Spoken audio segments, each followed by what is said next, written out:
நிலையில் தற்போது அவர்கள் அனைவரையும் ரிசார்ட்டில் தங்க வைப்பதற்கு தாவேகா திட்டமிட்டிருக்கிறது. தொடர்பான கூடுதல் தகவலோடு நம்முடைய சிறப்பு செய்தியாளர் நவீத் விவரம் என்ன? ஏன் ரிசார்ட்ல தங்க வைக்கிறாங்க? எத்தனை நாட்கள் இந்த பிளான்?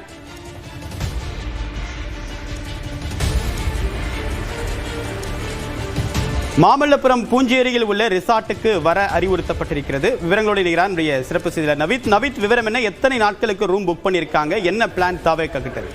தேவா, தமிழக அரசில் இந்த தேர்தல் முடிவுகளானது இன்று வெளியாகி இருக்கிறது. குறிப்பாக தமிழகத்தில் பல்வேறு சட்டமன்ற தொகுதிகளில் தாவேகா முன்னிலை வகித்திருக்கிறது.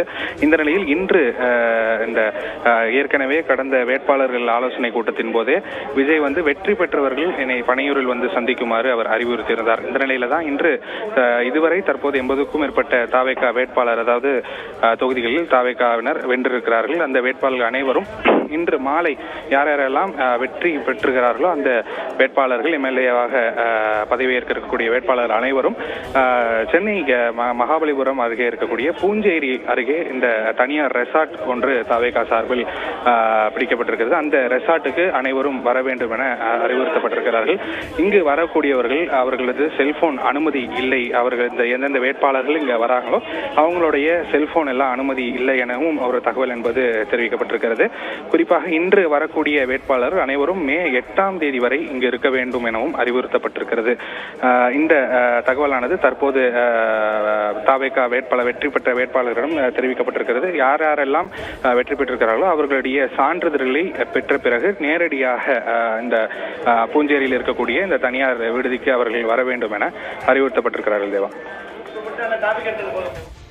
விரிவான தகவலுக்கு நன்றி நவீன். ரிசார்ட்ல தங்க வைக்கப்படுகிறார்கள் தாவேகாவுடைய வேட்பாளர்கள். ஏன் இந்த முன்னெச்சரிக்கை நடவடிக்கை தேவைப்படுதுன்னு நினைக்கிறீங்க திரு ராம்கி? தண்ணி குடிங்க.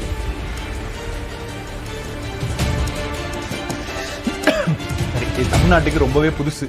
நம்ம பார்க்காத காட்சிகளை நம்ம பார்க்குறோம். நிச்சயமாக அந்த 108 காலையிலேருந்து 108லேயே அப்படியே ஃப்ரீஸ் ஆகிருக்குது. அப்படியே மேலையும் போல் கீழையும் போல் அப்படியே இருக்குது. இது வரைக்கும் அது அப்போ 40% 50% வாக்குகள் எண்ணிட்டு இருந்தாங்க. அதுக்கப்புறம் இப்போ இவ்வளோ வாக்குகள் எண்ணப்பட்ட பிறகும் சீட்டில் பெரிய அளவுக்கு ஒரு புஷ் இல்லை.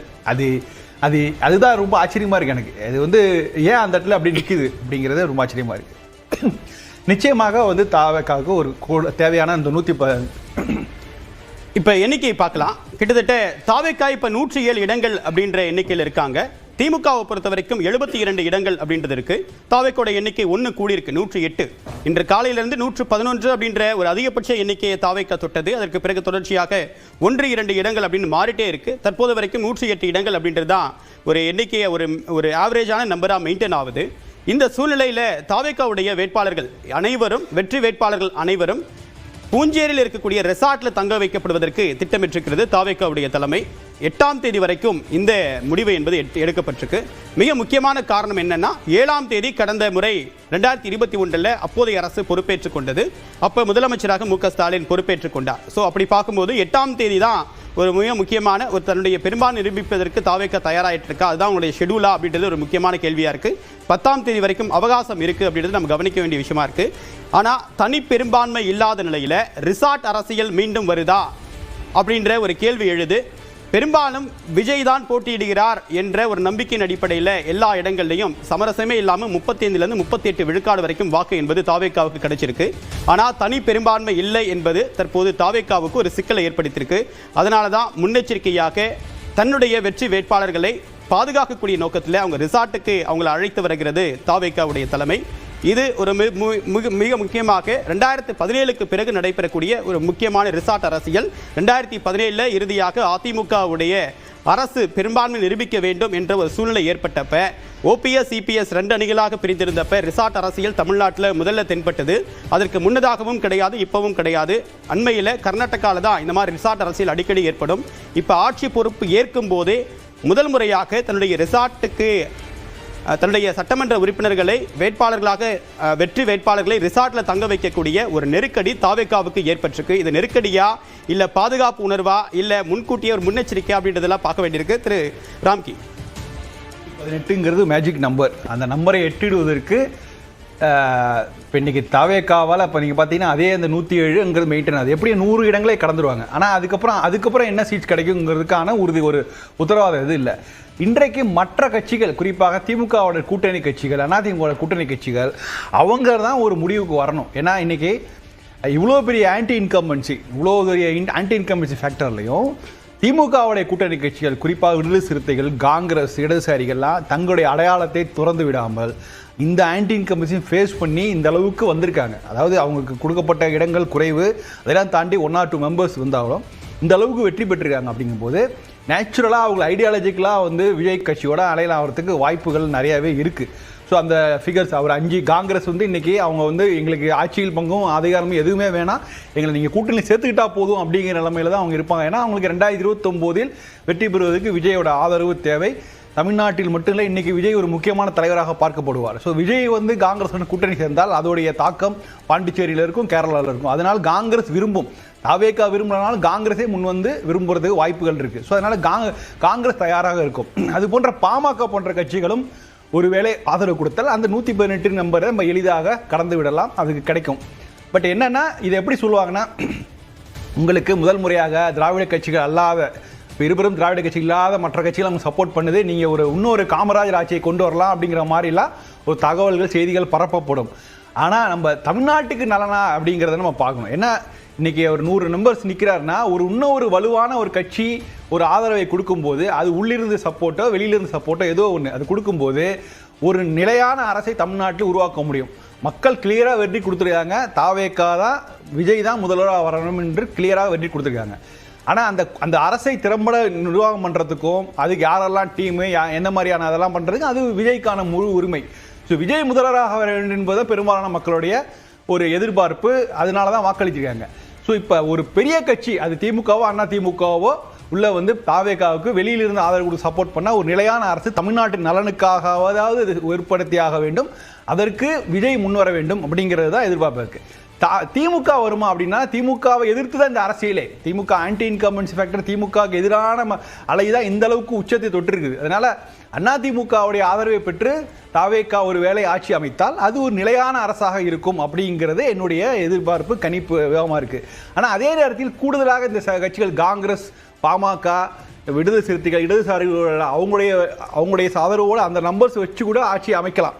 அது ஸ்டேபிளாக இருக்குமாங்கிறது ஒரு கேள்விக்குறியாக இருக்குது. போட்டி திமுக வர்சஸ் தாவேக்கா தான் அப்படின்னு சொல்லி தேர்தல் களம் கண்ட விஜய், ஆனால் சட்டமன்றத்தில் 2 வலிமையான எதிர்க்கட்சிகளை சந்திக்க வேண்டியிருக்கு. ஒரு பக்கம் 73 எம்எல்ஏக்கள் கொண்ட திமுக சட்டமன்ற உறுப்பினர்கள், இன்னொரு பக்கம் 54 சட்டமன்ற உறுப்பினர்கள் கொண்ட அதிமுகவுடைய குழு. இந்த 2 வலிமையான எதிர்க்கட்சிகளோடு தற்போது தாவேக்கா தலைவர் விஜய் அப்படின்றது சட்டமன்றத்தில் அடுத்ததாக ஆட்சி நடத்த வேண்டிய சூழல் ஏற்பட்டிருக்கு. தமிழ்நாடு சட்டமன்றம் வரக்கூடிய நாட்களில் பல சுவாரஸ்யமான காட்சிகளை பார்க்க முடியும் அப்படின்னு நம்புகிறோம்.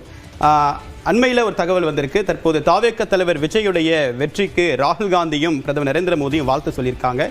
விஜயிடம் தொலைபேசியில் வாழ்த்து சொல்லியிருக்கிறார் ராகுல் காந்தி. அதே போன்று பிரதமர் நரேந்திர மோடியும் விஜய்க்கு வாழ்த்து சொல்லியிருக்கார். ராகுலுடைய வாழ்த்து அப்படின்றது உடனடியாக அது கூட்டணிக்கான ஒரு தொடக்க புள்ளியாக அமையுமா? உண்மையான காங்கிரஸ் எங்களோட தான் இருக்கு அப்படின்னு சொன்னதுடைய நீட்சியா இது?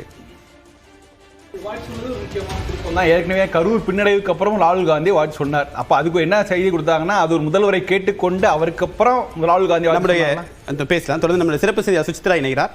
சுசித்ரா, விவரம் என்ன? தற்போது ராகுல் காந்தி பேசியிருக்காரு, என்ன பேசினாங்க, விவரம் என்ன? தேர்தல் முடிவுகள் வெளியாகி இருக்கும் நிலையில் தற்பொழுது ராகுல் காந்தி, எதிர்க்கட்சி தலைவர் ராகுல் காந்தி குறிப்பாக தாவேகா தலைவர் விஜய்க்கு தொலைபேசி மூலமாக தொடர்பு கொண்டு வாழ்த்தை தெரிவித்திருக்கிறார். குறிப்பாக கட்சியினுடைய செயல்பாட்டிற்கான ஒரு வாழ்த்தை இந்த தேர்தல் முடிவுகள் காட்டுவதாக அவர் விஜயிடம் தொலைபேசி மூலமாக தெரிவித்ததாக காங்கிரஸ் தலைவர்கள் தெரிவித்திருக்கிறார்கள். அது மட்டுமல்லாமல் மிக முக்கியமாக மேற்கு வங்க முதல்வர் மம்தா பானர்ஜி, தமிழ்நாடு மு.க. ஸ்டாலின் ஆகியோருடனும் தொலைபேசி மூலமாக அவர் இந்த தேர்தல் முடிவுகள் தொடர்பாக ஆலோசித்ததாகவும் தற்போது காங்கிரசுடைய மூத்த தலைவரும் எம்பியுமான ஜெயராம் ரமேஷ் எக்ஸ் தளத்தில் பதிவிட்டுள்ளதை முக்கியமாக பார்க்கப்படுகிறது. அதே போல பல்வேறு தலைவர்களும் இந்த தமிழ்நாடு மேற்கு வங்கத்தினுடைய வெற்றிக்கும் அதனுடைய அந்த முடிவுகளுக்குமான ஒரு வாழ்த்துக்களை தெரிவித்து வரும் நிலையில் பிரதமர் மோடியும் தற்பொழுது தன்னுடைய அந்த ஒரு தமிழ்நாடு தேர்தல் தொடர்பான ஒரு கருத்தை அவர் பதிவிட்டுள்ளது குறிப்பாக பார்க்கப்படுகிறது. மிக முக்கியமாக மக்களுக்கு நன்றி தெரிவித்து பிரதமர் என்ற ஒரு பதிவை எக்ஸ் தளத்தில் பதிவிட்டுள்ளார். அதே போல தாவேகாவுடைய பங்காற்றிய அந்த ஒரு பணியினுடைய பற்றி அதை அப்ரிசியேட் செய்தும் அவர் அந்த பதிவில் கருத்தை பதிவிட்டுள்ளதை முக்கியமாக பார்க்கப்பட்டு தொடர்ந்து மக்களுக்காக தேசிய ஜனநாயக கூட்டணி என்பது தொடர்ந்து பணியாற்றும் என்றும் மக்களுடைய பிரச்சனைகளை நிச்சயமாக தொடர்ந்து முன்னிறுத்துவோம் என்ற ஒரு கருத்தையும் பிரதமர் மோடியும் பதிவிட்டுள்ளது முக்கியமாக பார்க்கப்படுகிறது. உங்களோட விரிவான தகவலுக்கு நன்றி சுசித்ரா. அடுத்ததாக ஒரு சிறிய இடைவேளைக்கு பிறகு வாக்கு சதவீதம் எவ்வளவு கட்சிகள் எவ்வளவு வாக்குகளை பெற்றிருக்கார்கள் அப்படின்ற விவரத்தை பார்க்கலாம். ஒரு சிறிய இடைவேளை.